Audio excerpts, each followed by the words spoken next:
Hello, ladies and gentlemen from around the world. Welcome to another exciting episode of the Global Talkative Series here from our studio in Calgary, Alberta, Canada. Now, Global Talkative Series is a worldwide platform where we come to inspire one another, collaborate, and share ideas and ask questions and provide answers. And we've been blessed with amazing, wonderful guests on this show from around the world. And today is not an exception because we have a wonderful guest in the house today. A mother, a mentor, an inspiring woman, an author, and someone that you all need to listen to. She's got a lot of experience, in the course of our sojourn here in Canada. And it's an honor for us to have Mrs. Moji Taiwo in the house. Now, I'm going to bring her in on Instagram right about now.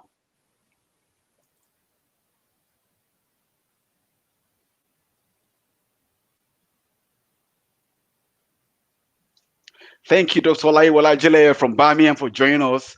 IBO7, thank you for joining. Andrea, thank you. Baby, thank you for joining. We appreciate you. Mrs. Moji Taiwo will be joining us right about now on Instagram because we are reaching live real time on Facebook, YouTube, and Instagram all at the same time, just to make sure that we okay. Okay. Let me just bring you in now. I'm coming. Oh, I'm trying to bring guest in to join us on Instagram. So I've sent an invitation to her again. Just click to join the chat. Thank you, Mr. Bolutufe Oluwadele, for joining. Thank you, Andrea, for joining. Dr. Olaiwola Ajile from Birmingham, thank you for joining. We appreciate you. And for those who are joining us, okay, we're still waiting for Mrs. Taiwo to join us on Instagram.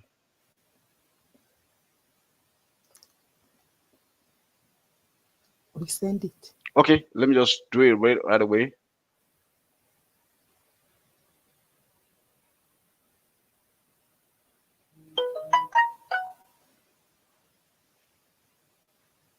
Thank you very much for joining us from everywhere in the world this evening. Thank you so much. This is the Global Talkative Series. Okay, have you seen the request to join? Okay, don't worry, I see you. So, okay, so I think it's gonna connect now. And let me just work on the volume. Okay, we're waiting for you to connect.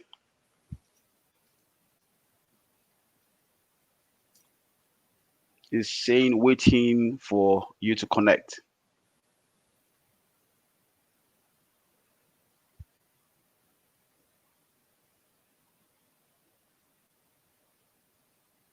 I can see you. Yeah, it's just waiting for you to connect.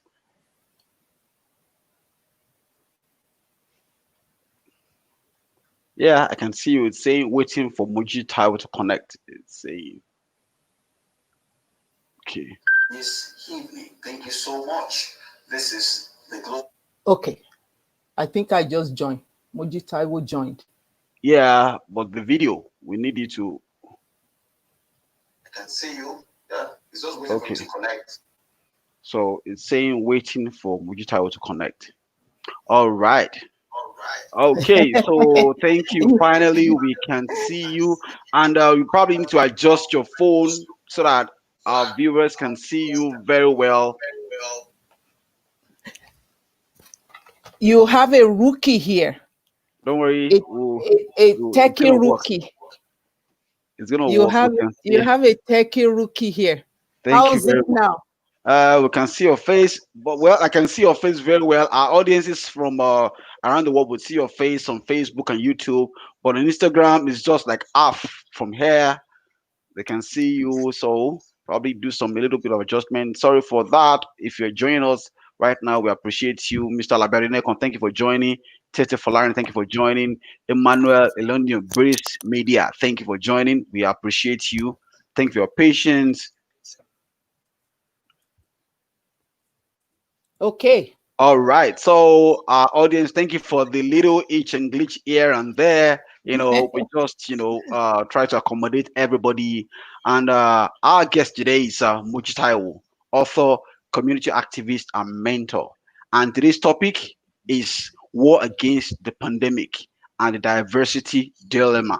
We have this major issue happening, all around us, and then it is time for us to engage in productive conversation to make sure that we can find some solace and then some a ground to relate, because we learn from experiences, we learn from those who've gone ahead and who've seen some things, and then that is the opportunity and the privilege we have in our guest today. And like we do it on this show, I'm just going to read the short bio of our guest, so that you can relate with her when we go into the discussion.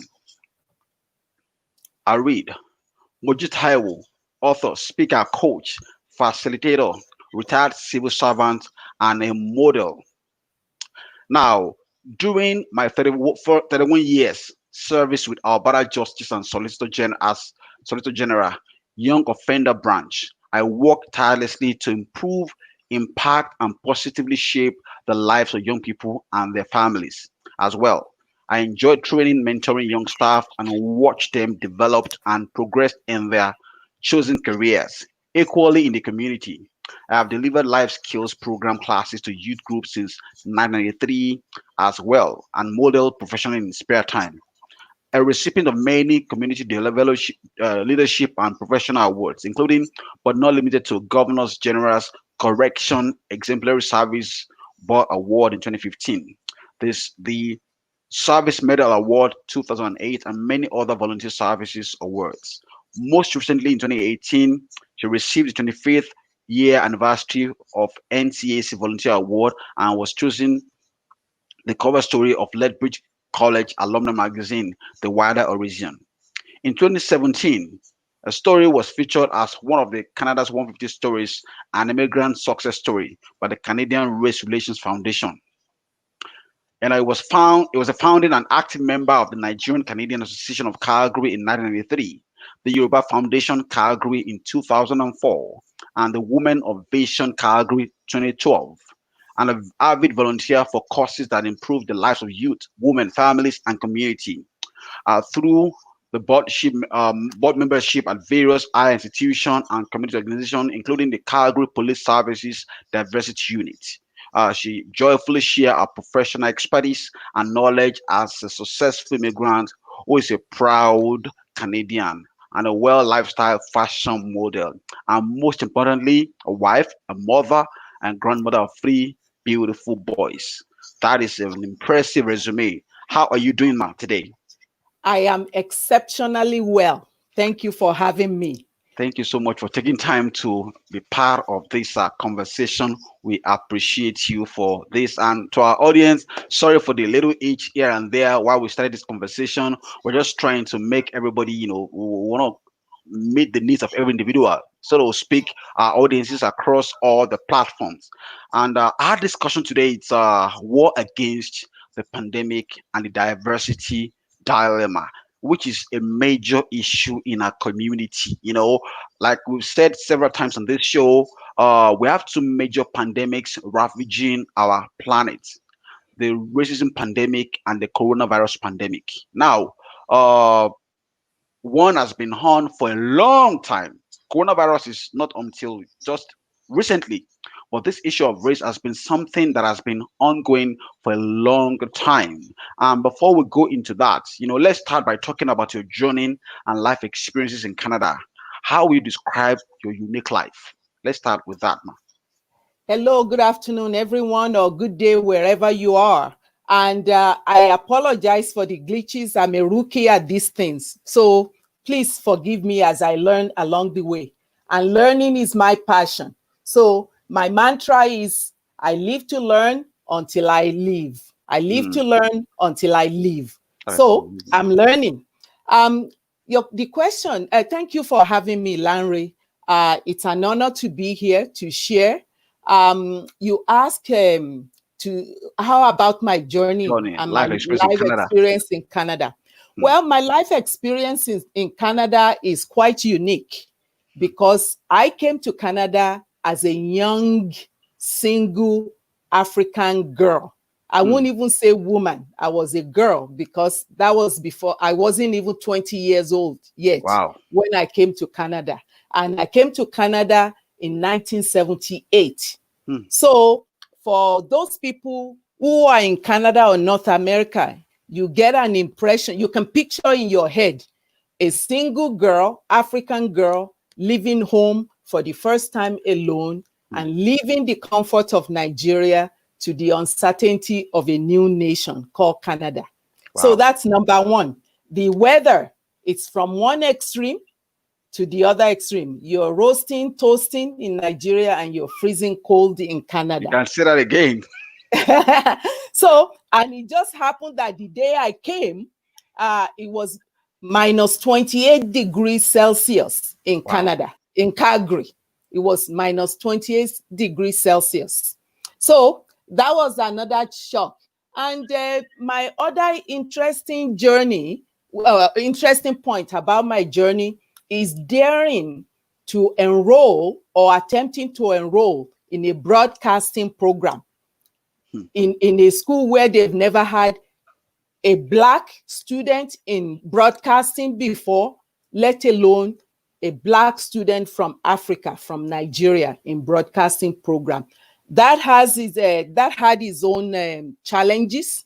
It's Yeah. not just that they just accepted me into the program just like that, but I ended up graduating from that program nonetheless. Wow. So yeah, what else can I tell you? Life has been, you know, hills and valleys and a lot of in between. But I'm Hmm. very happy to be here. That is amazing. That is, I was listening to your book. Yeah, you said in your book that just about a month to your 20th birthday, birthday Yes, you left, Ikorodu Road for yes. Calgary. You know, uh, well, until you get into this community or in this country, there's no basis for how you can compare how cold it is because for me too, it was like we came in during winter, summer, so it was good.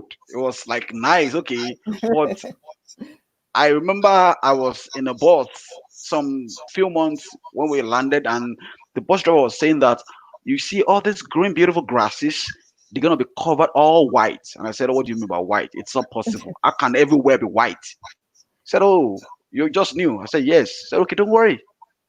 So I wasn't. I saw it, and I was like, "Whoa!" And I can imagine. So, what would you say? At least you had time to prepare. Yes, yeah, yeah. I just dove right into it. And that's more or less the story of my life. Hmm. I just dive into whatever I feel like I should do and I go for it. Wow, wow. So I have a question. What are the experience, the high points of your journey so far? The highest point of the experiences. What you've experienced so much that this is like, wow, this is too much for me. Your experience so far. Why you've been here in this country for well over 40 years? Well, the highest point, again, is when I came and I only had one-way ticket. Hmm, So even though I wanted to go back to Nigeria, I couldn't afford to go back. And hmm. my parents were not well off to be able to send me a return ticket. Wow. So I knew I came to figure out and sort out myself. Hmm, So that was one. The other one, of course, is graduating from radio arts from Lethbridge College, and then meeting my husband, having children, and joining Alberta Corrections and finding my way through the navigating the system. You know, every country, every nation have their own system, yes. and leaving Nigeria to come to North America, it's not only changing into one system, it's almost like you have to be reprogrammed all over again. Yeah. So navigating through the system, education system, employment system, social system, and all the built-in challenges that's there. Those are my highlights. Not mm, only graduating in broadcasting and joining Abata Justice, working in corrections, and moving on through the ranks yes. within the correctional system. Mm, wow. At the same time, finding time and support of my family to give back to my community. Yeah. I am a very community oriented person, Yeah. because my belief is nobody is going to do for you if you don't do for yourself. Exactly. Exactly. So Wow. therefore, if I want things to happen, I have to get out there and I'll make make it it happen. happen. Wow. That's And amazing. and again, that's another story of my life. Hmm. So people will say, but where do you have time? Where do you get time? I say you create time. When Hmm. something is important to you, you will always find time. But Hmm. that is not to say that you sacrifice or to the detriment of something else. Wow. Yes, you make sacrifices, but it should not be detrimental Yeah. to your other life. Okay, good. Like we said, our audience at the beginning that our speaker today is an author, and then you wrote such an amazing book. And the next question is, what inspired you to write such a book? And in your words, how was it received? Let's just bring you in. Let's the whole. This is the book. Hmm, I give because I'm blessed because I give. And it's a chronicle of an immigrant's journey. hmm. So sometimes people look at the title and they think it's a religious book. Yeah. I have a disclaimer. I'm not really religious, but I am faithful. Hence the title of my book. Hmm. I believe in giving and I believe in receiving. That's the principle. It's a Yes. principle. It's a So universal principle. the book is it's just chronicles my journey Hmm, as a young person. It chronicles my journey as an individual. It chronicles my journey as an immigrant of visible minority in Canada. It chronicles my journey as a person who sets goals and works towards achieving those goals, hmm, hmm. and a person who takes challenges or challenging Situation. situation Yeah. and find a way of cultivating something good out of it. Hmm, hmm, That's what the book is all about. hmm, hmm. And how has it been received? Um, it's been good actually. Well, it's been good amongst people of our race. Hmm, I did face obstacles when I would go to the local bookstores to try and have them carry the book. They will be enthusiastic until they realize that there are some things in there that I yeah. wrote that they were not prepared Hmm, to read, to yeah. hear, or to listen to. And I'm sure we'll talk about that a little bit later on. But Yes. and that's what makes this book pertinent to this moment. The Hmm, book was actually released 2 years ago, wow. but it's most relevant to this What is moment, happening? Yeah. to what's happening around the globe Hmm, when it comes to race relations and racism. The book is okay. actually more pertinent to that today than it Exactly. was 2 years ago. Uh, And you asked me what motivated me to to write write it. the book. Yeah. Well, I meet people like you and a few other people, and we will get talking, and they will be taken by my stories, and they will say, have you ever thought of putting it down on paper? Hmm, And I'll say, yeah, I love reading, I love writing, but I don't know that my story is stories. more unique than anybody else's story for that matter. Hmm, hmm, And then I retired unplanned, hmm. and I was charged with taking care of one of my grandsons. One that was a brand new baby. And I Wow. thought, okay, this is what I could do with my time. mm, And I started writing. It took 2 years. So I started the book when the baby was 6 months old, and it was 2.5 years by the time I finished. mm. So yeah, Thank but you it's very good. much. It's Thank you good. very much. Farike on Instagram said, "What is the book called?" And thank you, Mr. Bulutu. First said the book is called "I Give Because I'm Blessed. I'm blessed because I give." Thank you so much, Mr. Bulutu, for that answer. Now, talking in terms of this book, the question I have is that having worked 31 years of your life with Alberta Justice and Solicitor General, Young Offender Branch, and as a person of color, the question is, how would you describe your experience mainly as a black person? To say it was very challenging would be an understatement.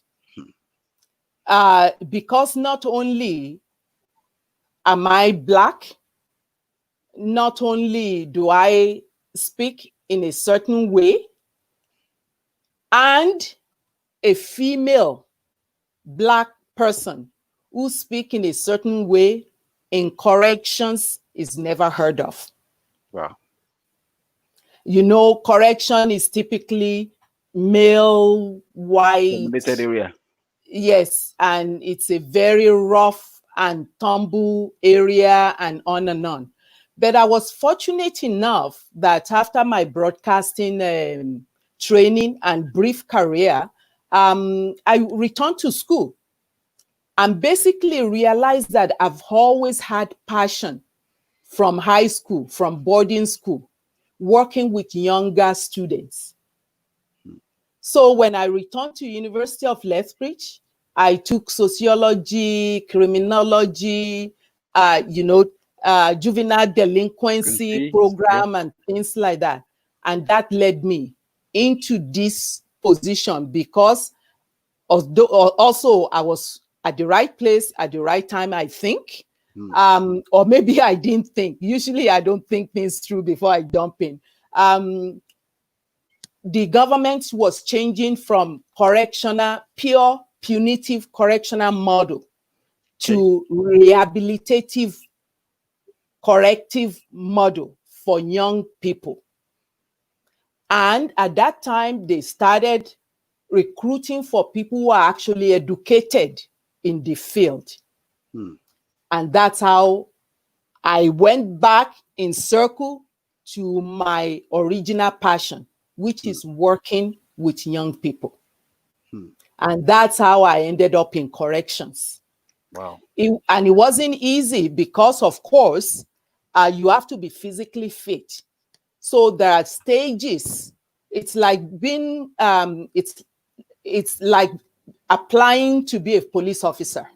Yeah. So there is the oral test, there is the written test, there is the physical test, Hmm, and everything must be passed along the way before hmm, you are actually start working.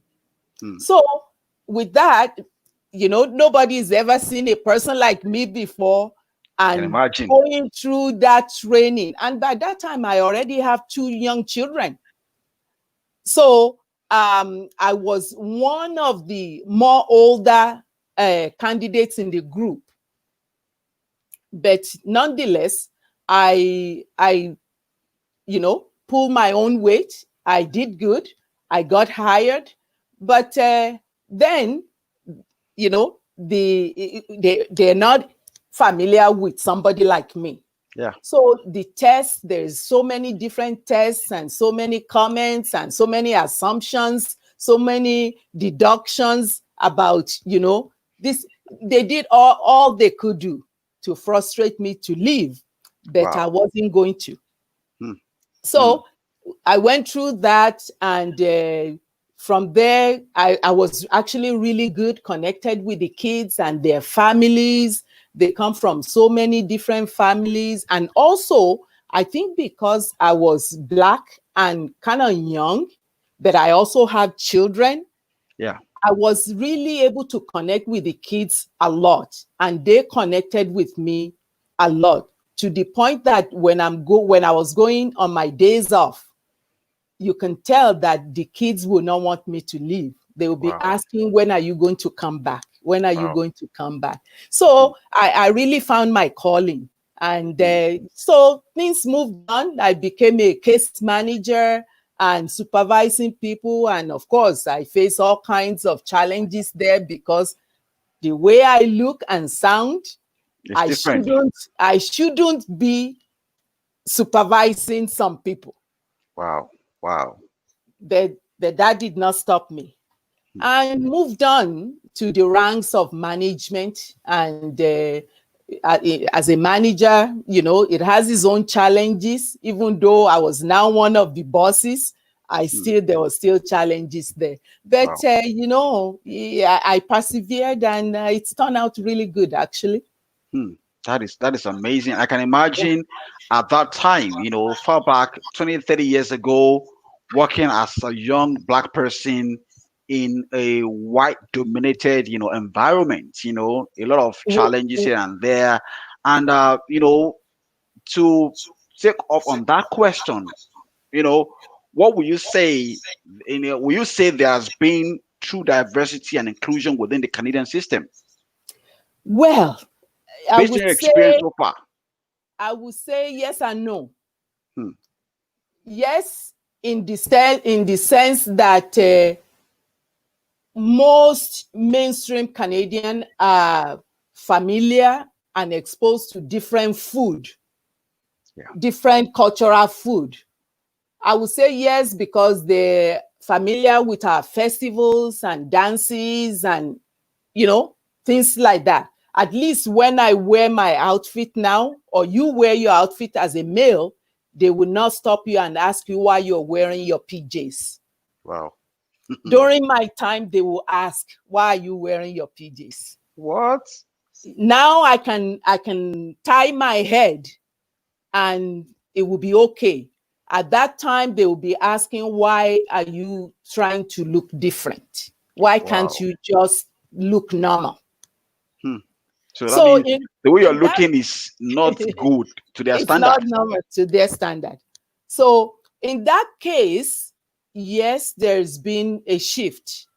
But as far as systemic obstacles in education, in employment, and in power sharing, there hasn't been that much changes. Hmm. Hmm. I, I shared earlier on that I was within the system, the correctional system, Abata Justice, for 31 years. Wow. Wow. I was the only female Black manager Wow. for the last 10 years of my service. So Wow. I will go into a conference of hundreds of managers, and I'll be the only Black person there. Hmm. How did you cope? Well, there is something called resiliency. Yeah. And if you're an immigrant in any country, you will know what I mean by resiliency. Hmm. You separate your work life from your home life. Hmm. And it's almost like a switch. As soon as you step to the door of your workplace, you're a different person. Yeah. And for me, working in an institution, a jail really for young people, Hmm. not only do I have to stella myself for the fact that this is a jail that I'm working to, and rules, regulations, securities, contrabands and things like that with the offenders. Hmm. I also have to remind myself that the people that are supposed to be my colleagues, most of them are my enemies. Wow. Wow. So therefore, um, you just develop that okay.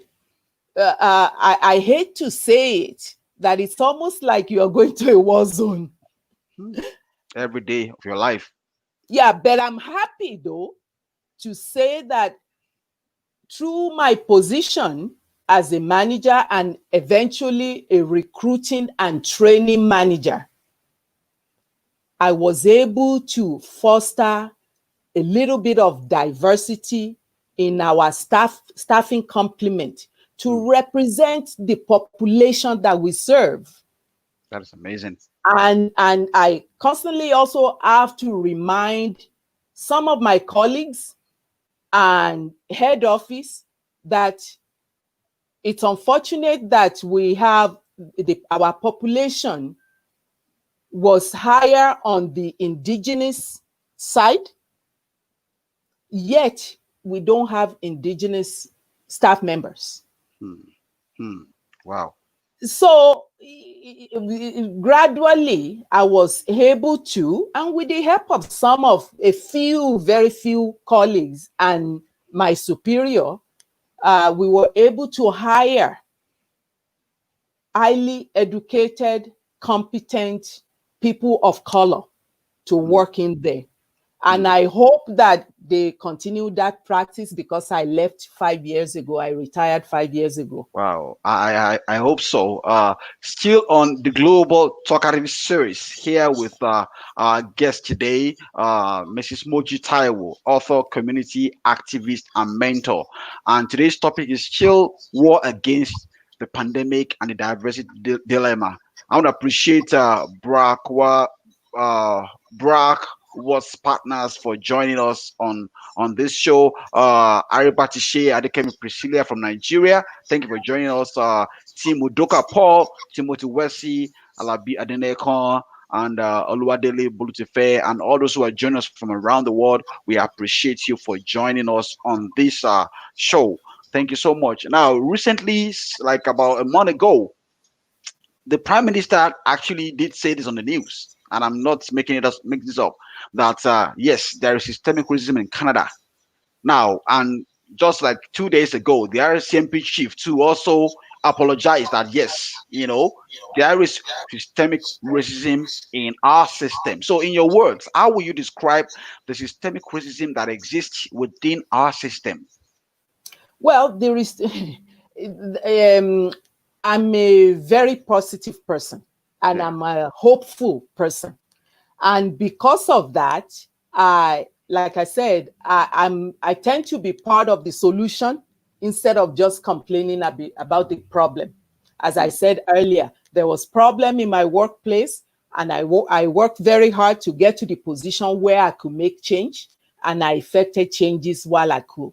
So the systemic racism in Canada, most of them, sometimes it's very veiled, it's thin.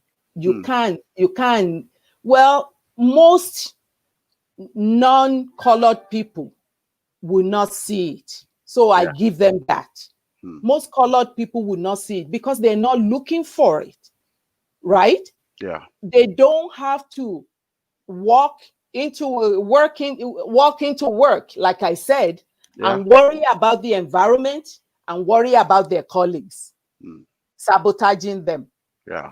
That's foreign to them. They won't understand it unless I share it with them.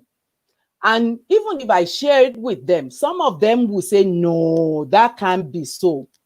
And I don't blame them when they say, no, that can't be so, because they could not phantom anything like that. Hmm. So, systemic racism is when you apply for a job and they see your name and it's not John Smith, Wow. and they don't invite you for for an interview. Interview. And I have seen that firsthand when we are screening candidates. Hmm. When we are screening candidates, they're Hmm. highly qualified, they Hmm. met all the requirements, but because of the name, Wow. they Wow. wanted to be screened out. And I'll say, why? Well, if they can't pronounce the name or they have an accent, because we talk on the radio system, people may not understand them, and say, that might be so, but let's give them an opportunity first. Give them an opportunity to see them, hear them, present themselves first before you rule them out. Wow. Hmm. So that's That there. is amazing. And there is a sad one. I can go on and on. All my Yeah. children were Yes. born, all my children were born and raised here. Hmm. every single one of them have a story to tell on their own. But I also have a few stories of when I had to go to the school to advocate for them. And instead of just waiting for them to call me because there is a problem, I planted myself at the school by volunteering. So that you can at So least see what is going on. I at the beginning of the school year, every grade, I take my children and present them to the teacher. They are not used to that. A bold black mother coming to school demanding a meeting before the school even starts. Hmm. I will say, this is my child. She is brilliant. Is this, is that, is that.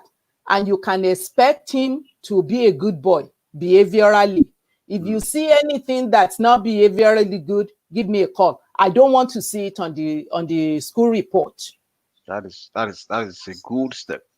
Because what they do is that they will marginalize the kids. Hmm. They will push them aside. They have assumption. If they see a kid with a colored kid, they are either one of two things. They're either thugs or troublemaker, or if they are high achiever, they dismiss it. Wow. Wow. Wow. So I made it a point of presenting my children to the teachers at the very beginning before they made their own assumptions. Wow.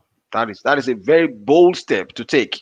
You know, trying to let them know that, in case you're planning anything, this is my kid. So This, before you start thinking of something to do, I'm here. You know, just let you me know, know. and of course, in those days, my children were usually the only black child in the whole grade. Hmm. So they didn't really have too much of other black kids, but they do have, their white friends, which Yeah. is great. Yeah. So I would do that every school year. And the only one year, my daughter in grade 12 decided that, Mom, I asked her, I said, do you still want me? She said, no, if you want to come, you can come. I'm in grade 12. I don't care. You've done that all my Life. life anyway. So I decided to let it be. And lo and behold, in grade 12 social studies class, they were studying about Nazi Germany Okay. and Hitler. Yeah. And of course, she was vocal and she let her opinion known in class and whatever. And and in this school, again, the only handful of kids in school and black kids in school and the only black child in that classroom. The teacher took offense to it, and it reflected in her marks. Wow. Wow. It was And taking out her mind. yes, and she went up to the teacher and said, this grade is not mine. What a bold child. On a bold child. Well, Hmm. she came from me. So the teacher didn't know how to take it. The teacher reported to the principal. They called me at work. As I was taking his call, my daughter was also calling me on another, and the system, they were paging me for another call. Eventually, I connected with both of them and I set up an appointment with my daughter and the teacher. See, another point is never go to meet the teachers without your child. Always Hmm. take your child with you. That's So the that's good. child can hear what you're saying to the teacher. The teacher knows what the child knows. Hmm. So there is nothing ambiguous about anything. Hmm. Hmm. So we set up an appointment to meet with the teacher and my daughter. And 2 days later, the teacher says, no, you don't need to come and meet with me. Why? And I insisted. I said, but you said she crossed you, and the teacher says, no, Mrs. Taiwo, your daughter is absolutely right. Wow. She owned up to a mistake. He actually is a guy Okay. hold up to his mistake. He said, you may not have remembered, but there was a form in those days, when your child is going to kindergarten, you write a profile of your child and your home. And he said, you may have forgotten that, but I went into her history, her school history, History. and I noticed that from what you wrote when she was in kindergarten, she had been consistent all the way. Hmm. And she's actually one of our best students. Wow. I need to apologize to her. Wow. Wow. That is great. I think at some point, when people are experiencing this issue of systemic racism, recently something happened to me personally in this issue of racism, systemic racism, and then I had an interview. I had a guest on our show some time ago, and I was talking to her, and she said, what, Lanre, don't let this slide. Call the people out, because at times they might not know that they're doing this, or they actually know. Always trying to call them out and tell them, no, this is wrong. You know, Mhm. do it properly. And I think that is one of the things, the lesson that we should learn today, basically. And the other thing too is that the ones that are doing it on purpose, they expect you to be loud, aggressive, and whatever. If Hmm. you do that, you're falling into the plan. Trap. Hmm. So I tend to just be calm and calculated and straight to the point. I will acknowledge them and the Hmm. role they are in, but I also let them know at the beginning that I'm a taxpayer Hmm. and my taxes are paying their salary. Exactly. Yeah, that is amazing. Call them out, Fariki. You know, For all our viewers from around the world, this is still the Global Talkative Series, a global platform where we bring issues like this and discuss them. And thank you for those who are joining us, Fariki, Olu, Tonybo. Thank you for joining us. We appreciate you. Nevin Dominic, thank you for joining us. Paul Chukuka Oliver. Thank you for joining us. We appreciate you. And we're talking about a very, very important topic today. War against the pandemic and the diversity dilemma. Of course, the issue of racism. We cannot, but discuss this and find a way to find some solace. Now, I have this question that from someone. He said, many a times when I'm talking to my friends or I'm talking on the phone with some folks, and because of my background, especially from the eastern part of Nigeria in Africa, you know, when she said when we're talking, with our friends, folks here think that we're fighting. That many a times that I'm on the phone with a customer service of a company or something, and the next thing they're saying, you are yelling, you are shouting, and the person said, I'm just talking. How do we address issues like that? Because for me, culture is an avenue whereby people can learn about our way of life, about our culture. Now, if you constantly accuse someone that is doing this, is doing that, at what point will people want to learn? How can we help our other community members to learn about the cultures of the people they're living with? Because Canada is it's a melting pot of cultures. It's like a big pot of different types of beef, meat, chicken, soup, gumbo, pot where you have all sorts. But so this idea is still coming up. mhm. That's an interesting one. You know, I'm a realist and I'm a practical person. Yes, our culture, we tend to be loud. Even for me, we tend to be loud. Hmm. And we were loud because we're coming from a place where there's huge population and we're an exuberant kind of people by nature. We're Yeah. exuberant.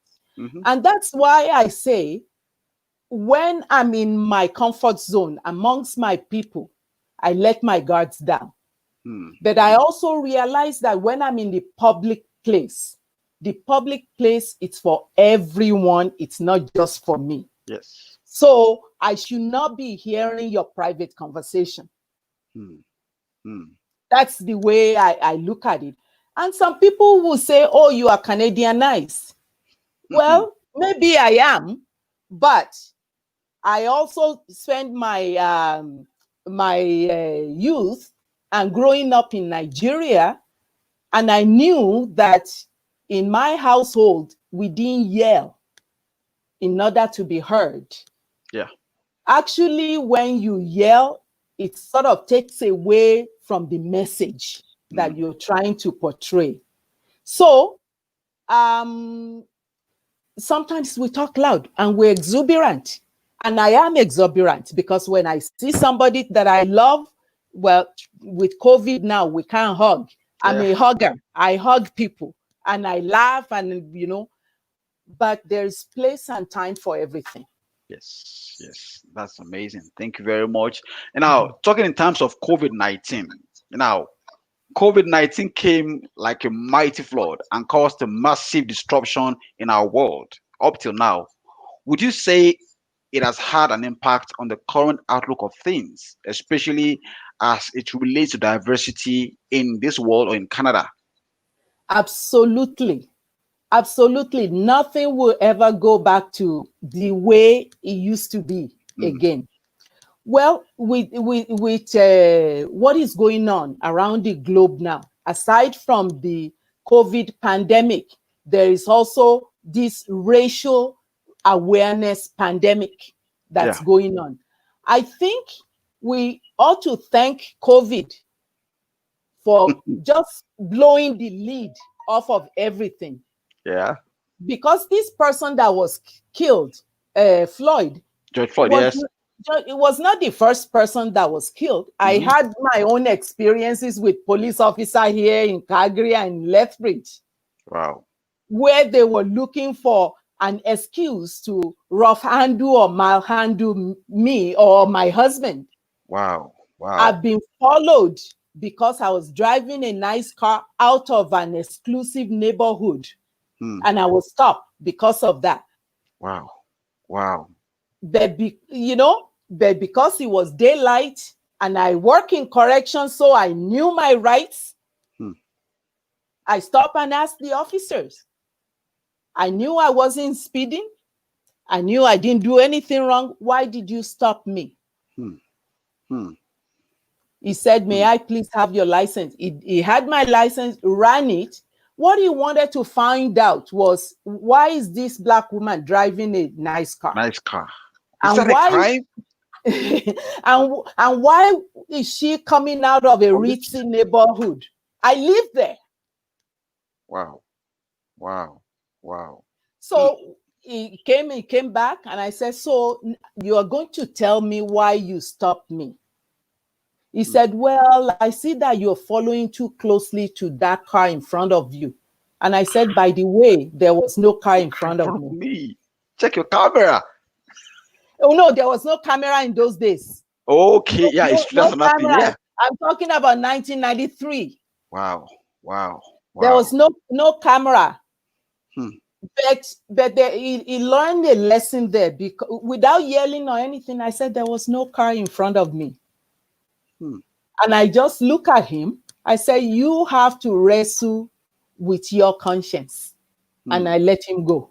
Wow. Wow. Wow. So going back to, what was the question again? The issue of COVID-19, COVID-19. how has been So, affected. Yeah. yes. So because of COVID-19, people were claustrophobic. Hmm. People had time to slow down. Yeah. People had time to just be aware of their being and of their surroundings and Hmm. what's going on around the world. We were Yeah. forced to slow down and pay attention.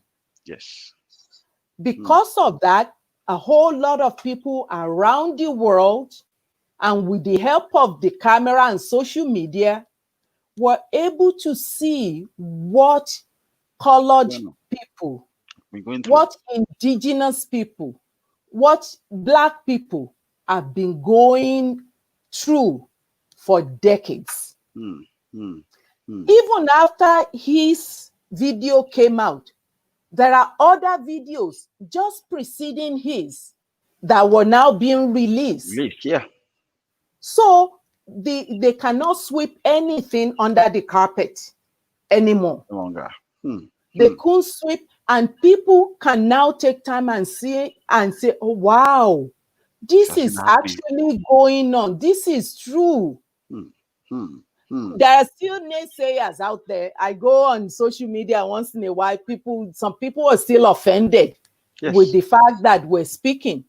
And again, I want to believe that some of them again, they don't get it because they've never experienced it. Yeah.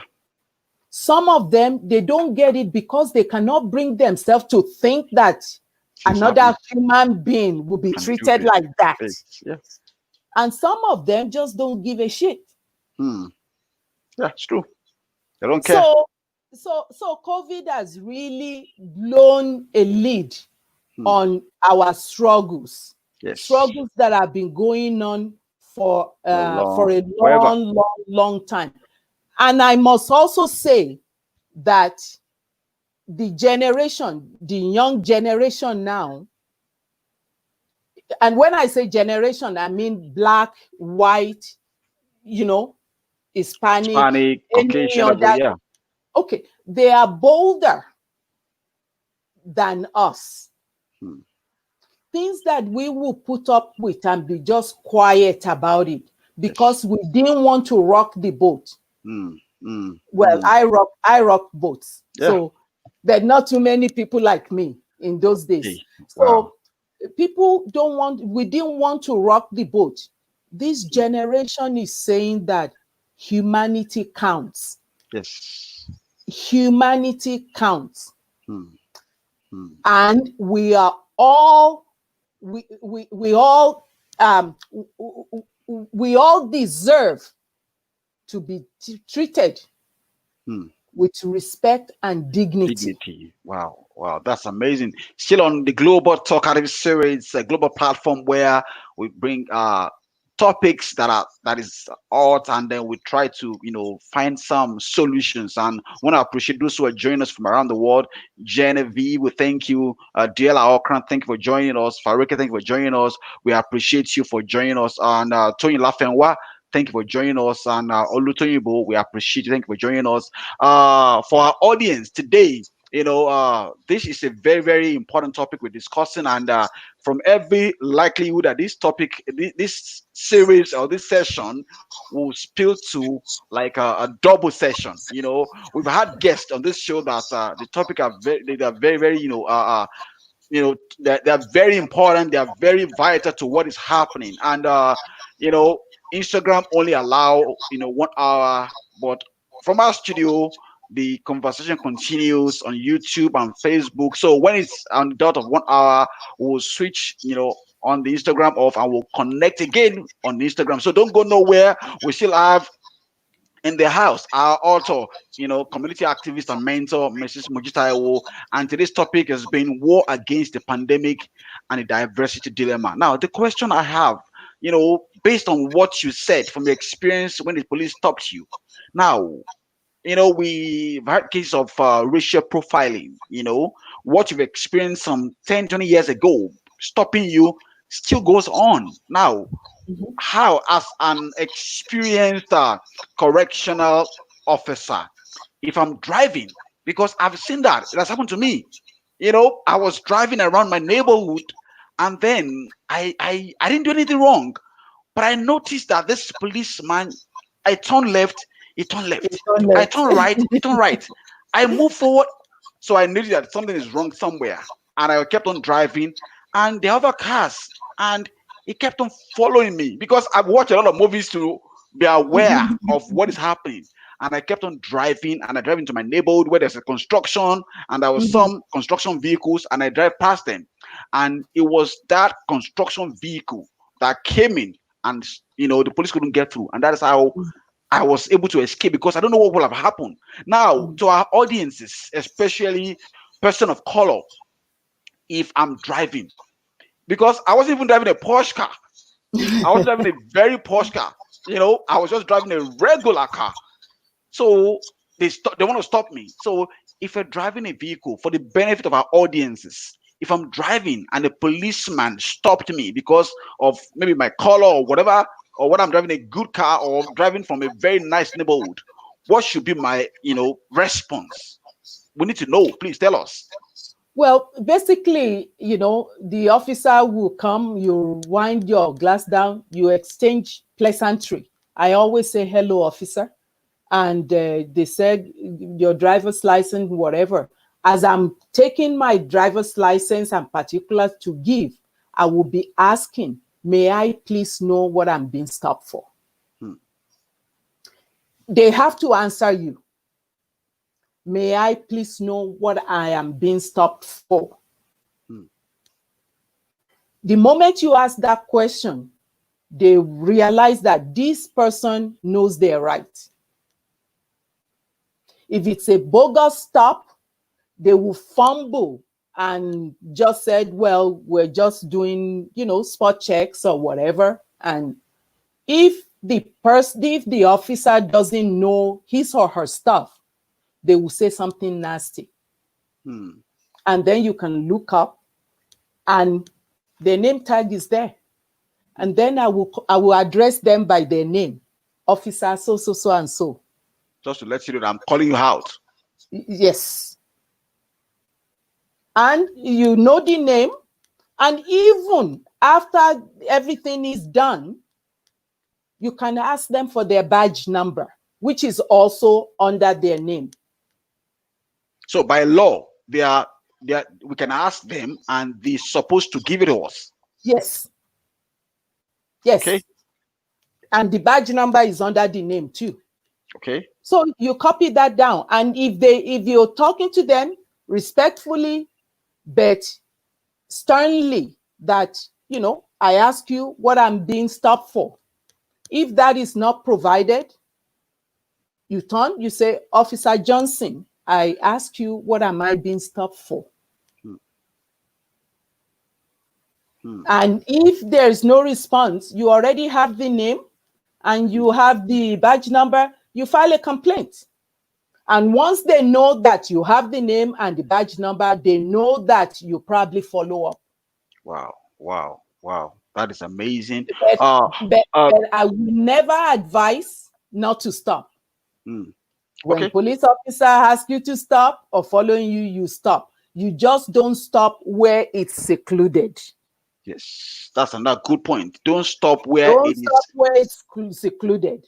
Okay. But that is a very tricky situation because uh some of the policemen, I've seen some of them that they, I don't know, because if you're a policeman, it should be somewhere visible so that your presence alone, it's a warning to Mhm. drivers and commuters. But I found it like strange seeing them like locking in some corners that. They want to issue you a ticket. That's why they have to meet their quota, end of the month quota. Wow, this is amazing. We're still coming back all that thought because I need to change over, end the Instagram live chat while we continue on Facebook and YouTube for our audience. But before then, Fariki sent a question. I have some questions sending from our audience on Mhm. Facebook as well. I'll read Yes. that from Fariki. She said, there is a police commission meeting on Tuesday that I wish to attend. I am nervous about my safety post meeting if I attend. What No, no. should I expect there? Actually, if the meeting is in Calgary, I can say you have nothing to worry about. Because again, like I said, with all the obstacles that I face, I don't just relate my question, I find solution. Hmm. So when I retired 5 years ago, I actually joined a board of the Calgary Police Diversity Committee Advisory Board, the CPS, Calgary Police Services Diversity Advisory Board for African Community. And again, what we do is try to bring concerns from the community like this into the board, and there is a constable representative with us that takes it to the police. Hmm. Conversely, we also prepare lesson plans that we present to the new recruits on understanding culture Hmm. and diversity. So I sat on that board for 5 years until recently. So that board all the community advisory boards are meeting with the police commission that this person just alluded to. So you are not alone. I encourage you to attend. They need to hear from real people. Yeah. They need to hear from real people. So that's what we've been doing. And somebody called me about it today that Hold the on, please. person. We're changing from Instagram now back to. We're gonna go back to. I'm gonna connect back. So let me just put part one. So we're gonna connect back on Instagram for our audiences right away.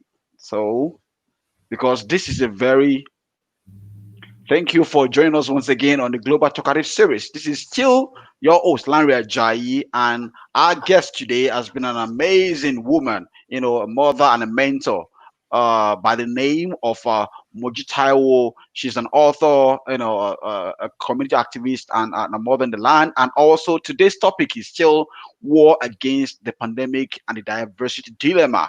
And I'm going to bring her into the Instagram chat room right away.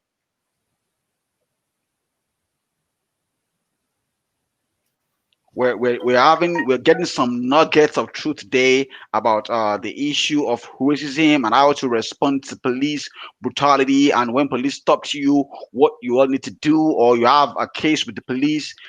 From my word of experience as a correctional officer for over 31 years, she's given us some raw information and time tested facts, so that we all be equipped with what to do and the step to take. So we're just waiting for her to join in on Instagram right away.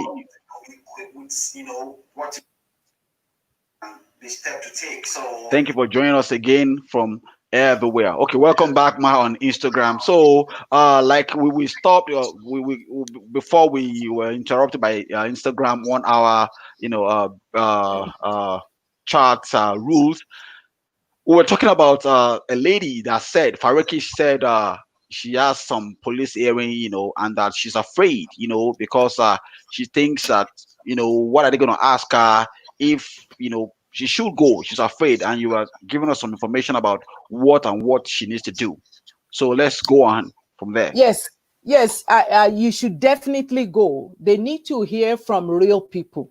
And it's Mm, not like they haven't been hearing before, but it was easy to just say, yeah, yeah, yeah, before. mm, But mm, now they have no choice, and the mm, forum is larger.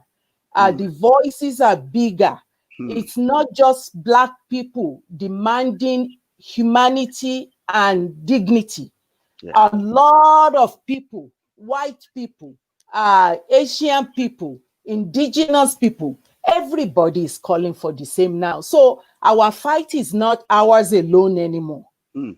It's a collective, It's a thing. collective fight now. Mm, So mm. therefore, I always endeavor to be part of solution, Yeah. not just of the because I don't see myself as a victim. I Mm, never ever accept a role of a victim, which is crucial, which is very important. Mm, because when the moment you accept that, you get paralyzed, and mm, when you get paralyzed, you can't do anything, you can't function. Yes, we face a lot of stress. mm. That is good. It's a That's lot amazing. of stress, and the Mm, stress affects you, it affects your family, it affects the children, and on and on and on. mm, So you have to be part of the solution, and don't you ever be afraid. mm. I'll tell you a little story. All right. When I released this book 2 years ago, one of my very good friends, I gave the book to review it before he went into printing. Publication. Yeah. And she's a very successful friend in corporate Calgary. She delayed and delayed, and eventually I called her up that I'm running out of time here. And she said, Moji, I must be honest with you. I cannot put my name to this book. Wow. And I said, why?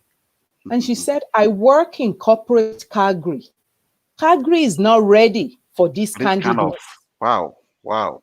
And she was actually concerned for me. So I reminded her that I'm retired. And then she said, what about your children? Your children are professionals, and aren't you afraid? I said, no, nothing's going to happen to my children. Hmm. And if anything happens to them, we'll take it up from there. I Wow. wasn't going to hide. The truth. I said, Calgary and the populace and whatever may not be ready, but I was ready. Yes. My people were ready. Hmm. I'm sure I wasn't the only one that had these experiences. Yes, but someone has to Others, speak out. someone has to speak out. Hmm. And it's not, and my book, it's not only for people who are going through hardship. It's also to educate people who have not experienced it so that they know the plight of immigrants and the plight of Black people, or the plight of people who are marginalized. Yeah. Hmm. That is amazing. Our So, audience, wow, this is good. so my friend called me back and apologized Hmm. uh, Thank, thank God for, about 4 weeks ago.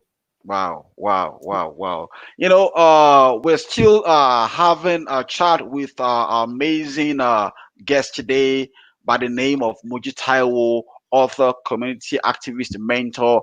And today's topic has been a major debate that has been going on around the world: war against the pandemic and the diversity dilemma. And thank you for those who are joining us. Red Kitten, thank you for joining us. Jumoke Latunde, thank you for joining us. Farika, thank you for joining us. We appreciate you. Busola Latunde, thank you for joining us. Olorunfemi Adedeji, Jill Maria, thank you for joining us. We appreciate you. I have a question. Still talking about, when police stopped you and what were your responses to them? What should you do? I heard sometime somewhere that at some point, because of racial profiling, or because of, maybe you're driving this kind of car, you're a person of color, and then they have nothing against you, but at times they tend to provoke you. Is that true? Someone Yes, asking that they tend to yes, provoke you, so that yes, when they provoke you, they can have something on you. Can you, yes, shed more yes. light on that for us? So I'll relate an experience. So my husband and two kids and myself, young family, we were moving from Lethbridge, a city not too far from Calgary, back to Calgary when I started just to commence my government job, right? So we Yeah. were relocating to Calgary. And unfortunately, our vehicle broke down at the earth, at the outskirt of Calgary. Hmm. In those days, McLeod Trail, uh, just after Chinook Center, Yeah. was the end of the city. So there are no Hmm. lights beyond, there are no street lights beyond there. It was night, it was dark. We were tired. The children, the babies were sleeping in the vehicle. So we called AMA. AMA guy came. When he saw that it was a Black man and a Black woman, Hmm. we didn't understand what was What was, going on. wow. So he radio for backup. The next thing we saw, 4 police cruisers arrived. Wow. So we were kind of surprised. What's going on? And they approached, they said, this guy says that he was afraid for his life. And we For thought, what? for You what? called him. You called Why? him. We call AMA to come and tow our car and whatever. And were they were kind of aggressive with my husband, and I kept saying that no, we just wanted the service, and if we can get it right, we have a hotel, because our place that we're renting would not be ready until 2 days, and this and that. I was hoping that because they saw the two kids and on and on and on and on, the police officer said now. So we had to take the kids out of the vehicle, my husband and I, in a parking lot somewhere. And in those days, there were no cell phones. Yeah. So we had to find a payphone, the nearest payphone. And these officers stood there until the white AMA driver towed our vehicle away and they left us there. What? They left you, your husband, and the kids And the kids there. in the dark. Hopefully that doesn't happen these Wow. days with that Wow. extreme, but it Wow. did happen.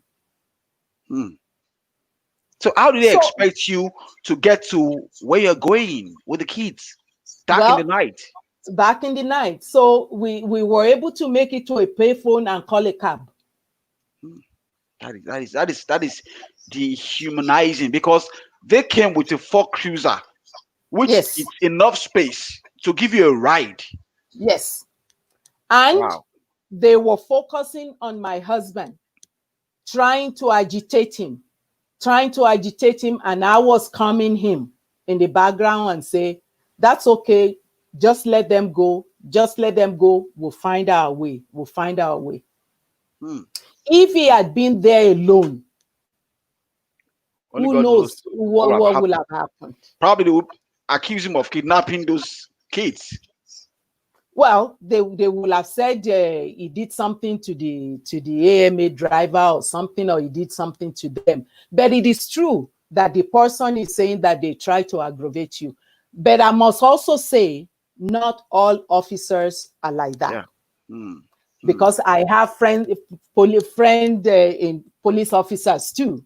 Hmm. Not all officers, and in the advisory committee that I said I was a part of, um, that was one of our goals, is to enlighten and educate the recruits Hmm. before they get on the street. Wow. And Wow. some of those classes were also available to seasoned officers who are interested in taking the course. Hmm, that's amazing. We still have some more questions about Mhm. how to handle and deal with the police. But in the meantime, I have a question from someone who's watching us on Facebook by the name of Yes. Alabi Adenekon. He Mhm. said, "What do you advise if someone is discriminated against at work, most especially in a workplace where they talk a lot about diversity, but inclusion is visibly missing?" It's okay. That is a great question, because the movement now, that inclusivity is what we're demanding. Hmm, Enough of talk, enough of policy. See, there are policies on diversity and inclusion. I wrote policy on it hmm, when I was working. The policy is there, but it's not used. It's wow. not put into practice. So what we are demanding now is to have it put into practice. Hmm, And you can start. Your question is, how do you do that? yeah. If you work in a unionized environment, you have your union reps. Hmm, And by the way, you also pay the union reps. If you pay your union dues, which is mandatory payment, yeah. you use them. Because I also found that union reps, if you don't know your rights, they are just as bad Hmm, as the people that you want to fight against. hmm, hmm, So if you have your booklet, your rights, your privileges as a union member, and you are paying your dues, they need to represent you fairly. You hmm, go there first, hmm, and they will hmm. tell you what needs to be done, what doesn't need to be. If you don't have a union rep, find somebody who's an ally. Because even in all these places, and as you will read in my book, if you get a copy of it, as you will read in my book, it every challenges that I face, I also had an ally that's quiet in the background. That's amazing. Because during our time, there weren't many white people that are bold enough to speak on your behalf. or to stand beside you. But Mm. that's changing. Yes, Look at all these protests. You have lots of allies. a lot. You Supporting Black Lives Matter. you just have to open your eyes, open your ears, be aware of your environment, and find an ally. Hmm. That And is, that's how you start dealing with that. yeah. You I hope cannot that, be alone. yes, yes. I hope if you're there, if you're listening to our speaker, you have understanding of what it means to find an ally, someone that you can, relate with, someone that you can call a brother or a sister, someone that that's got your back, so that you won't just be suffering alone in the situation. Now, our next question is this: based on this issue of racism and the brutality and the harassment. What do you think our leaders and authorities need to do differently if the issue of racism is to become a thing of the past in Canada, Mhm. which I know it may never disappear completely, but what can our leaders and authorities do to minimize this? Well, I have solutions or proposed solutions Yeah, from my experiences and everything like that. Um, I think our leaders need to realize that when the masses are treated with dignity, we all benefit. yeah, When the masses are treated with dignity, we all benefit. And by the way, our leaders are supposed, they're chosen to serve us. And in order to serve us, they need to know us. yeah, And they need to know what we're going through, what makes us human. So that's number one. They need to take a look inward. They need to seek to learn mm, and put other people's experiences into their daily lives yeah, and what they do. mm, And, just because something doesn't happen to you or you don't see, it doesn't mean that this other person experience is not valid.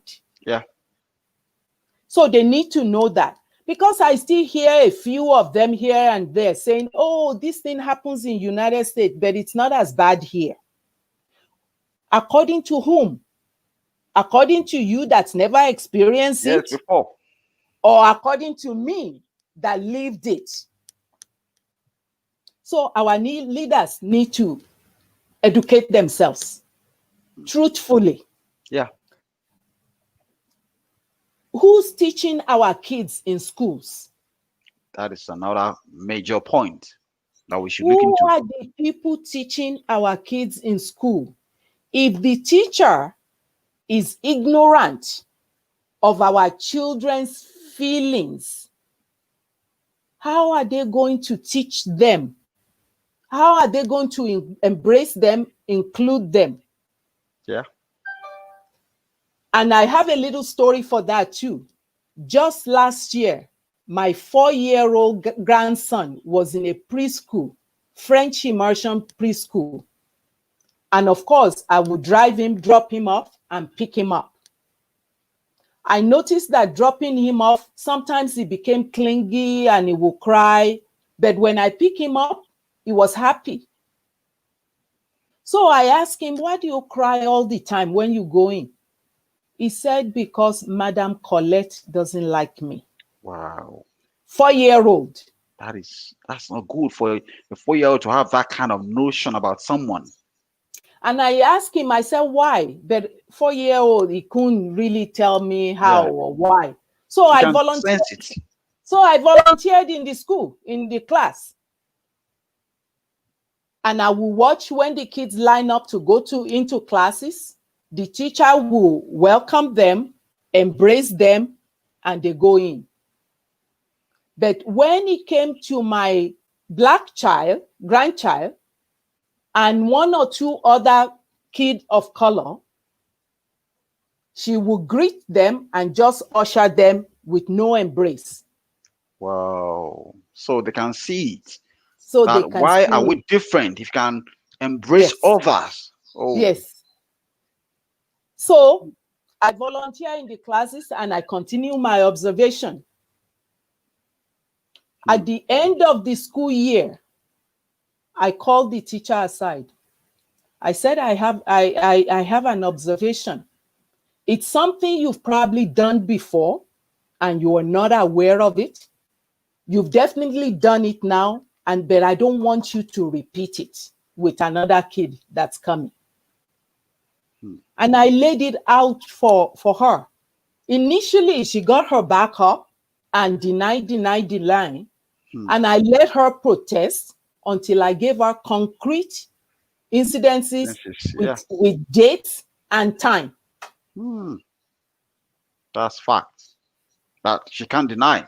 So that's how, so our school boards, our education ministries need to really focus. Hmm. The teachers need to be representative of the students they're teaching. Yeah. A lot of our people, a lot of Black people have education degree, but they were not hired. Yeah. That is another major issue that we need to address. Yes, Like you said, who are those teaching our kids in school? who are What those are the teaching our curriculum kids the curriculum like? the curriculum, Yeah. So well, the curriculum part is one, teaching Black history, having books that represent and show the different ethnicity and different races is one. Hmm. Training the trainers, Yeah. training the teachers Teachers. also is another part. Hmm. Because you can have all the books and everything, if Yeah. if the teachers is biased, they're not going to choose the Yeah. books. That's the truth. You know, so Hmm. that's one. Employment. Who are the people hiring, and what are the biases that they hold Yeah. themselves? Hmm. Hmm. Hmm. I shared earlier on in my experience, my colleagues, some of them that accepted me because they have no choice, and because they are used to me, they Yeah. are okay with me. But when it comes to screening and interviewing, they revert back To their old to, ways. to their biases. Wow. Hmm. Which And is a major issue. I will ask them later on, and they'll say, yeah, but we know you. And I will say, if I hadn't had opportunity to be here and all these years, will you get to No, know no me? me. Hmm. That is a very fact because recently I was calling for an interview, and everything was perfect. Everything I'd seen, like I was like probably overqualified for the job, Well, and they use that as an excuse too. yeah, So, and the person said, but sorry, something that okay, would you like to know why you were not given the role? I said, okay, let me just know. I want to know. So I had a video interview, meeting afterwards, and the job is basically about activating the community, bringing the community together, which is my mhm, passion. That's what I mhm, do. People mhm, know that, mhm. and said that the reason why you're not given the job is because there's some keywords you're not mentioning. And I said, excuse me, am I interviewing to be a doctor or engineer or a lawyer that I have to know the strength of a material or my law or some terminologies? Said They come up there's with all kinds of said excuses. there's some words, and I said, oh, so because I use a different English to explain myself, Mhm. you're saying, and I said, okay, well, I'm not arguing with you. You just decided that you're not giving me the job. So thank you very much. Have a wonderful day. So I will often tell them that it's their loss. yeah, because you are asking me that there's some words I did not use. And the last time I checked, working as a community builder doesn't necessarily means that you have to know some terminologies. It is work on the field. I have to be on the field to help the community, bring about our community, come together, work together, encourage the youth to do something meaningful with their life. Mhm. So I was just wondering why, I just like, these are the challenges that people are facing, and I thank you because of what you actually shared, so that people will know that we're not just making this up, but it Well, the thing actually too, happens during interviews. mhm. Well, I said that I went through the ranks, Yeah. but that didn't mean that I applied and I got it. Hmm. I applied and I applied, and they gave me all kinds of excuses why I didn't get it until they ran out of excuses Wow. Hmm. because I did not accept and just let go. Hmm. Hmm. Hmm. Hmm. Fariki said a question. Said, "What about the black business owners who will not hire a person of color because of the of lies that a white person or begrudged constable told them?" I guess this person has experienced that. Because a black owner wanted to employ him or her, but because the owner of the business has been lied to, and then you know she was I she's, I I, she's I don't quite understand She's who. saying that what about black business owners who will Yes, not hire a person of color? This time around, the yes. black person not hiring the black person because of the lies that a white person or begrudged constable told them. Oh, begrudge Begrudged constable. constable, you know, So, you know, so I'm suspecting that this person was in the force, like in a police, or it's kind of. yeah, I understand the first part of the question, but yeah. I don't understand the second part of the question I where think I think she's saying that somebody she probably was. wanted to apply for a job. She wanted to get a job I somewhere. understand. I understand. Where does the begrudge constable white, is that through a reference? Yeah, because someone It, lied that someone lied that okay, she's a person of color. She applied I to work a understand. job with a business owned by a black person, but because of probably the reference or It something that might, someone said. I'm going to assume that it's a reference from a white person.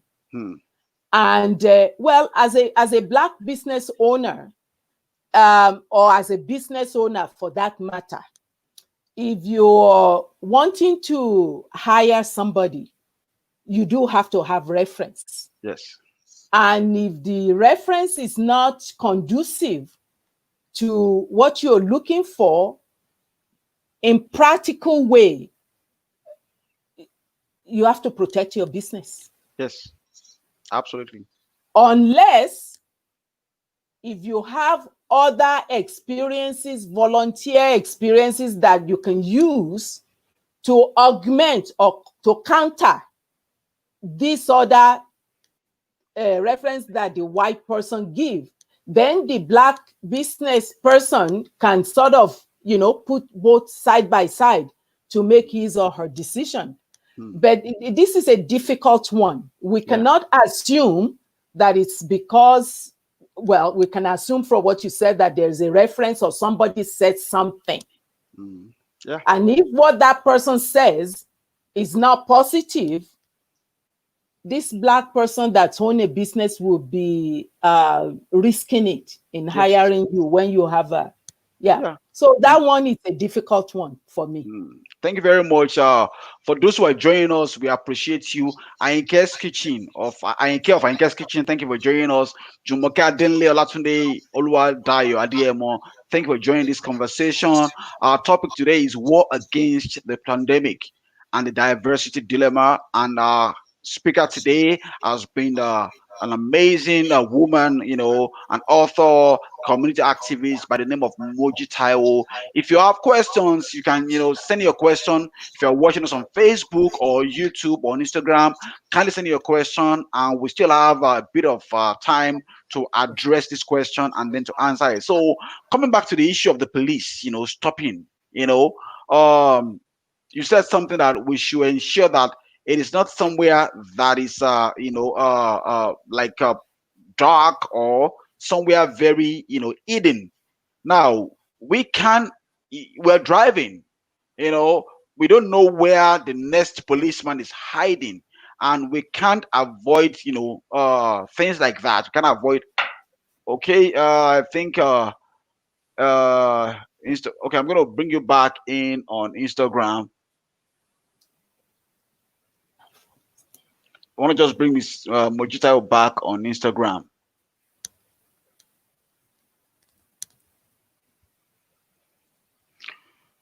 Okay, so just for everybody to have an understanding to, be part of this discussion, we're trying to just bring her back on Instagram right away. And Nulikan, thank you for joining us on Instagram. We appreciate you for taking time out to be part of this discussion. It looks like my phone is dead. Oh, okay, okay.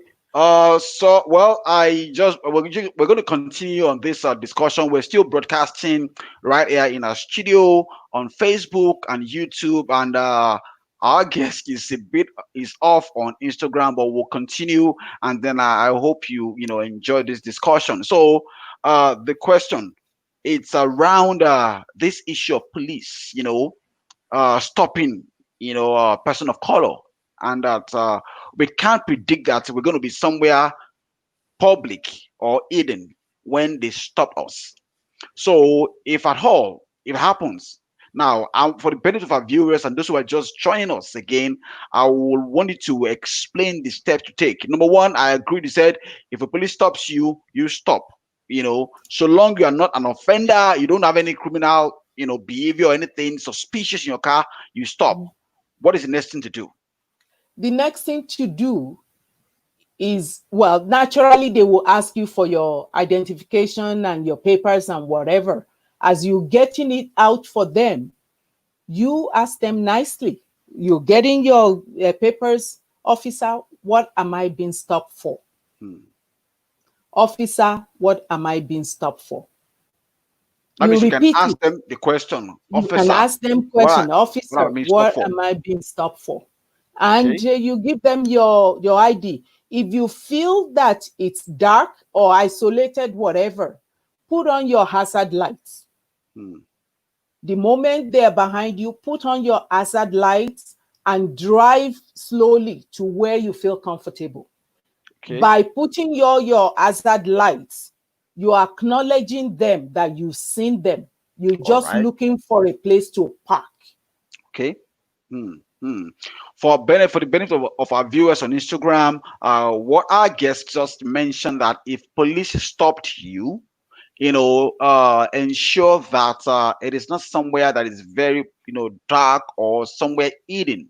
Now, if at all you find yourself in such a situation that you were stopped in a very, very, questionable, place or space, then put on your hazard lights and drive slowly to a place where you feel comfortable that yes, I can talk to you. Now, that signal to the policeman that yes, I have seen you, you stop me with the hazard light, then you're driving slowly. And then once you find a place that is comfortable, that is, spacious, that you think, yeah, this is spacious enough or open enough, then you can engage, in the discussion with the police. I'm saying this for the all benefit of our Instagram viewers. Okay, you can go ahead, ma.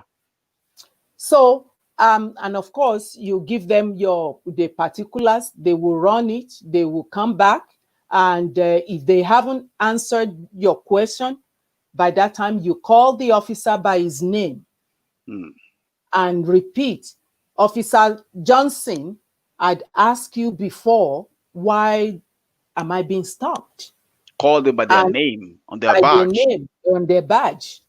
And if they will give you whatever. And if you're not satisfied, you can say, okay, I'm not satisfied with that reason. Do you mind if I copy your name and badge number down? That is amazing. You tell them, you call them by their name, it appears on their badge, and then with courtesy, why I've been stopped, why are you stopping me? And then I have the right to know. And also, if you're not satisfied with that, you can just, tell them, can I copy your badge or your name? Right? And of course, this is Canada. Yeah. This is law enforcement in Canada. Mm. I don't know how it's practiced anywhere else. Yeah. But my what I'm saying to you is purely based on On our experience practices in in Canada. Canada. Wow, that Mhm. is amazing. We have about 10 minutes more on this live chat. And for those who are watching or will be watching later on Instagram, I will encourage you to go to Lanre Ajayi on YouTube or Diamond Touch X or Ajayi Olarewaji Olabode on Facebook to get a full episode of this chat. The full length episode. It's available on my YouTube channel. So I'm going to be signing off on Instagram. I will end the discussion on our YouTube and Facebook page. So, in closing, what word of advice do you have for our audiences in terms of racism, discrimination, and then also the announcement about your book, will follow afterwards. Before we do that, Okay. you ask me about what our leaders need to do. I Yes. go to number 2. All I right. have one more. Okay. And the last and very important is our elected officials. Hmm. Our elected officials, what are their biases and their fears? Hmm. Hmm. I just,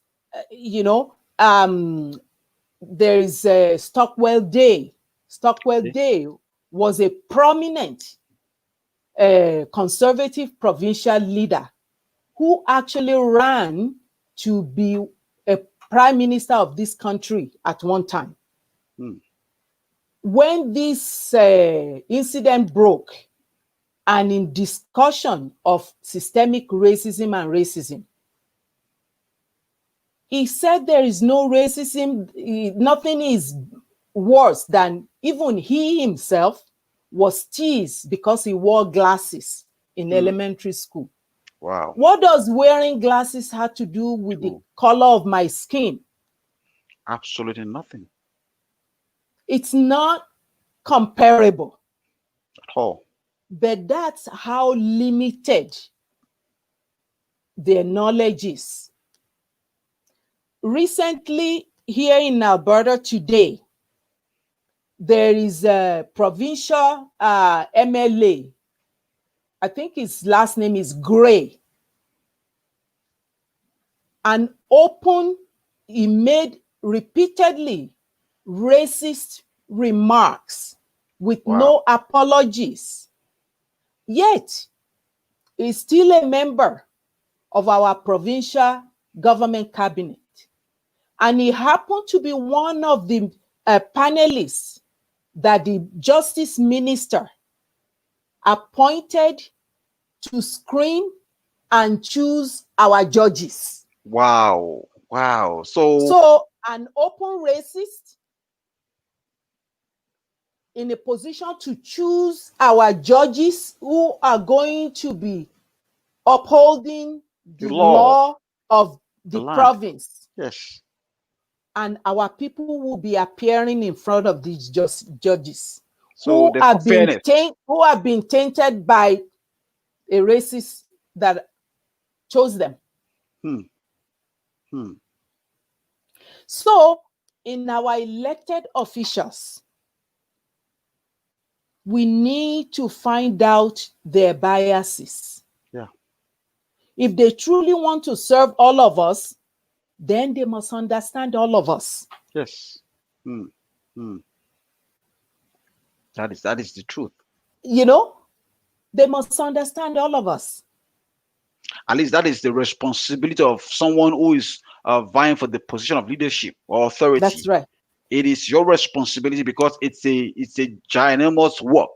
You want to be a Mhm. leader, you must learn to serve, and part of service is learning about people's, Learning that you're going situations. to be, Yes, yes, and that is if you you can't know, do that, then you're not fit to be a you don't leader. fit for, yes.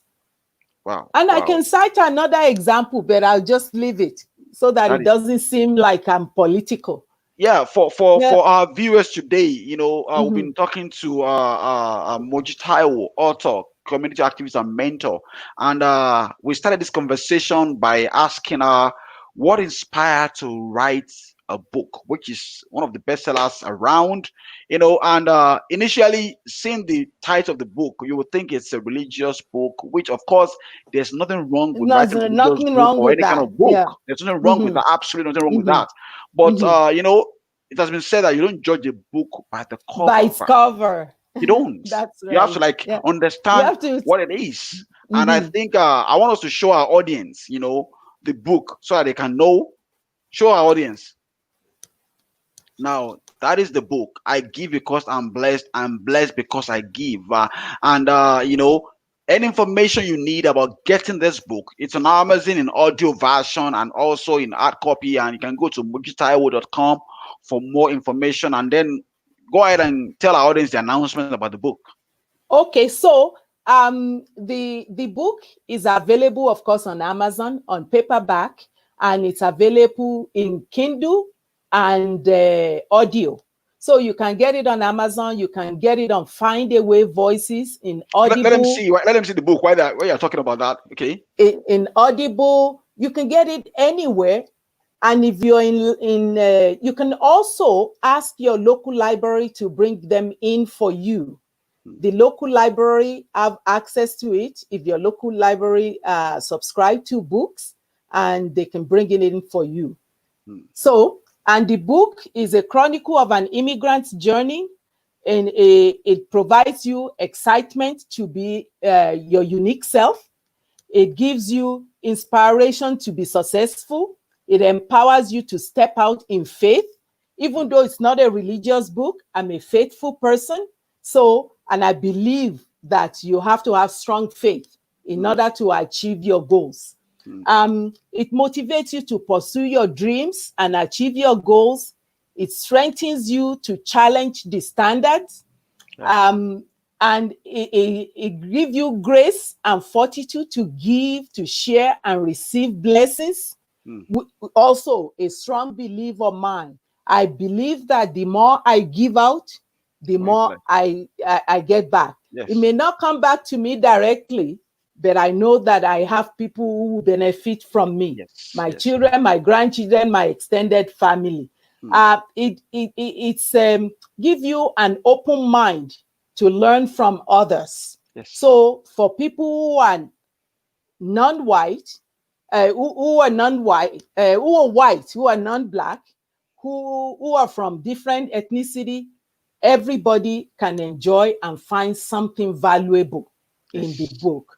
Yes. It gives you courage to transform challenges into opportunities. Yeah. And of course, it gives you wisdom to be a flourisher rather than a survivor. That is amazing. Before we go, there's something you said. There's a particular chapter you said in the book that was dedicated to the issue of police brutality. Issue of undressing person of color here and there.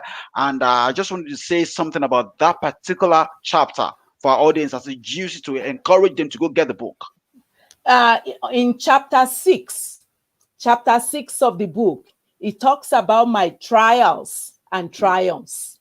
It's trials and triumphs. In that book, I zero in on a particular challenge and how I took that challenge and turned it into something that's beneficial for me. An opportunity. So, an opportunity. So it's more or less like a step-by-step handbook. Yeah. To turning difficulties into opportunities. Wow. And that's in chapter 6 of my book. That is amazing. Thank you so much for coming out today on the Global Talkative series.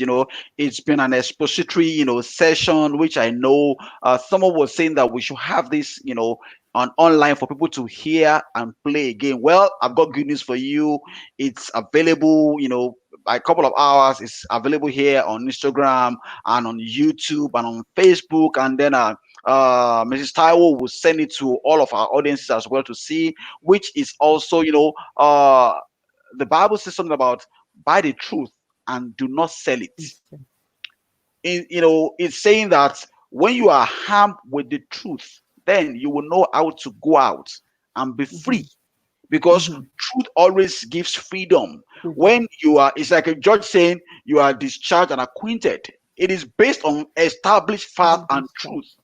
So these are nuggets of truth for you, our audiences all around the world, to go, receive this message, learn from an experienced, a mother, a mentor, an activist in the community, and a molder, all in one together. We're blessed to have you. Thank you very much for coming on this show. We appreciate you and all our audiences across the nations of the world. We thank you for making it a date with us on the Global Talkative series. I'm still always Lanre Ajayi, and we still have more guests coming, your way. A lot of folks are saying, what, this is amazing. We're learning something, and I'm glad that we're adding value to our community during this time. Yes. Closing, just a word of closing for our audience. Never accept anything less than you are worth. Hmm, Never accept anything less than you are worth. hmm. It doesn't matter how many times you're faced with a brick wall. If you can't go through it, go around it. Yeah. Hmm, hmm. If you That, cannot go through it, go go around it. go around it. Thank you. And another one of my favorite is to be dare to be different, dare Yes. to be positively different. Yes. Most of us are afraid to stand out and stand alone. Yes. Sometimes you have to do that Hmm, to yeah. get your message across. Yes. And it's amazing.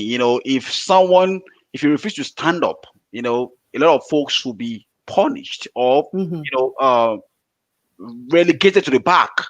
But for what you've done, like while you're working with the correction services, stepping in to intervene for those individuals that, because of the name Mhm. they are called, refuse to get an in for interview. It's an amazing job you've done for them, and I know that you will be blessed for doing that. And I'm using the opportunity to Amen. talk to all our audiences, if especially those who are in the aims of affairs or who are in authority or place of authority. You might just be watching me, or you're watching me afterwards, and you are an employer of labor or an HR personnel in an organization.